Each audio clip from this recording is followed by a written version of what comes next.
How you doing, YouTube? Matt Massive Beer Reviews back with a, beer that's been pissing me off for like almost a whole week. So I'm going to drink this angry, but I almost bet you it's going to be delicious. And that's Half Acre Brewing. It's their Orin.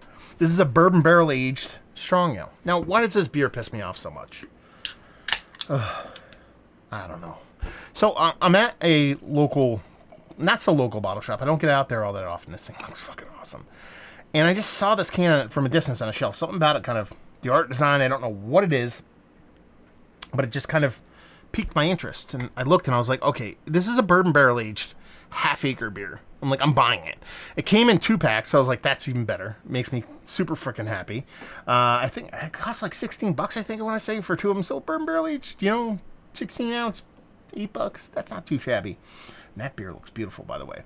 But this beer has caused me so much angst since I purchased it. So I think it's kind of cursed. That or it's just making me pay for the goodness. I assume it's going to be good. It's like, if you look at the bottom, it's like half rusted. It was like stuck to the shelf, so I don't know where that came from.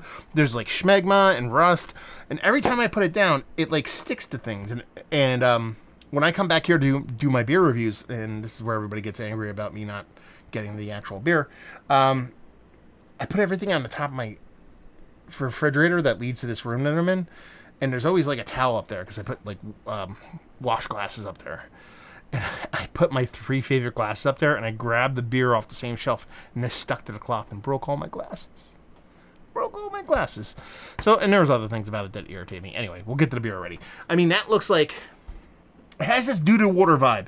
You can see through it, but man, it's got this murkiness, this doo-doo water vibe that almost exclusively has to belong to make like these big beers. Let's call it barley wine. That's what we're going to call it. That's what it looks like. It looks like a big old English barley wine or an American barley wine with a big murky haziness to it. A beautiful kind of copper coin kind of head to it. I mean, she looks all the parts of what you want in a big burly strong ale. Let's get a nose. Strong ale makes me think it's going to be bittering. So American barley wine, American strong ale. Let's get a nose. Okay. Yeah, that's the good stuff. It smells like an American barley wine. Just to give you guys an idea on date on this sucker, this is from 10 months ago. So it's been sitting on a shelf for 10 months. And it says, you ever get in the barrel? ? Yeah. I call it the ABV on this, Ernie. 13.9. She's a sipper. Yeah. And label-wise, I didn't even talk about that because I just cut to the chase. I love it, even though it hates me. So yeah, there's like chunks floating on the edge of this. It has this huge kind of whiskey component to it. So it's coming off more of like a Canadian whiskey, kind of Scotch whiskey. There's this like spicy, almost peat mossy, but not getting all that kind of Band-Aidy kind of leathery kind of component to it. There's a big spice from the hops itself too. So that's why I'm leaning into an American strong ale, American barley wine. But there's gobs and gobs of rich, aged caramel in there also. It kind of reminds me more of, if I'm going to associate with another brewery's beer, and I don't think Half Acre would be upset by this comparison, reminds me a lot of Hair of the Dog, to be perfectly honest with you. Yeah, spicy, herbal hops, aged, nice well done caramel, leaning into that sugar daddy vibes, hasn't gotten to the raisinets yet. And then just the spiciness around, almost like there's rye in there, there's a rye barrel, there's a Scotch, like a lot of spiciness in components into the beer, from malt to barrel to spirit, that kind of thing going on. So I'm just gonna dive right in. Cheers.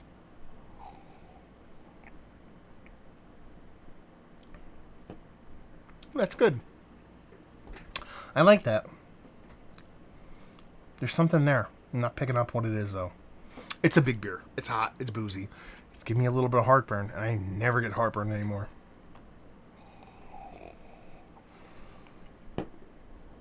Yeah. This is such a frustrating beer, because what it is this close to being fucking epic on so many levels. And it's just not, if this is a little bit more, it'd be awesome. Mouthfeel, really, really beautiful, just below where I want it to be. that sugar daddy thing is nice, but it's a little bit too crystallized, a little bit too refined sugar for me. I want to cut that edge off. The booziness, that it's got to be some kind of like Canadian whiskey or spice whiskey. I mean, that's the way it's coming off for me. A little bit too hot. It's nice. It shows up. It's present. It's not overpowering anything, but a little bit too sharp.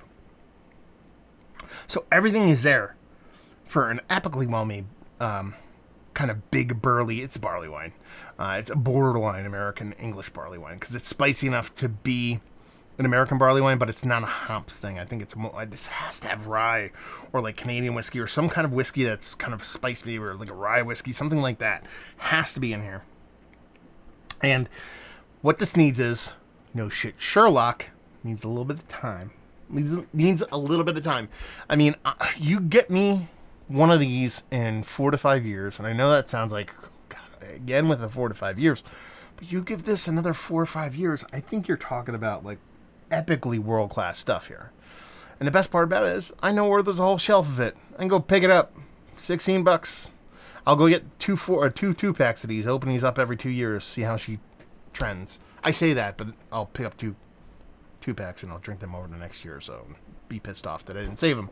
Anyway, yeah, I like it. Honestly, I think this might be my first barrel age offering from Half Acre. And a pretty good offering, man. I mean, that heat, and I'm not going to say that spiciness aside because I do enjoy the spiciness. I just want the rest of the beer to kind of grow up around it. So I wouldn't want to lose that actually with age, even though I think you would. I would just want the actual, like, that richness, the kind of confectionery portion of the beer, and then that sharpness of the beer to kind of go away while leaving that spiciness around there, but you can't have everything. If that all kind of melded together, it'd be fantastic. But it's fun. It's tasty. Listen, Half Acre is one of my favorite breweries in the country, man. I think they get overlooked quite a bit. Easy Cutter is all day with that. I mean, some of the best beers I've had have come from Half Acre. So when I went into this, I knew I was going to be a fan. And I'm kind of curious to see how it ages, and I'm kind of curious to see what I think with the years that come. So I'm definitely going to pick up some more of these. And I urge you to do the same, because this is an ager. So let's talk about it. Is it one of the better barley wines? That's what we're going to classify it as. Barley wines that I've had as of late. It's still worthy of being a conversation, just not towards the top, because it does need that time. Value and availability, like I said, I think I paid $16 for a 2-pack of these. You're talking about $8 for 16 ounces of barrel-aged barley wine. I think that's a very good price point, even if it is in a can. So take that for what it's worth. Yeah, like I said, picked it up off the shelf and leave you with, if you like what we like this beer, if you like barley wine. If you like American barley wine, you like Hair of the Dog, and you like those kind of beers, you'll dig this. So there you go. Another review in the books. Hopefully you guys enjoyed it. Down there if you want to talk about it. Massive Beers. If you want to check me out doing the social media stuff, Beer Massive. You want to check me out doing the whole podcasting thing, and hopefully you guys enjoyed the review. Hopefully enjoying a little bit of, a little spicy one right now. Hope to see you next time. Cheers.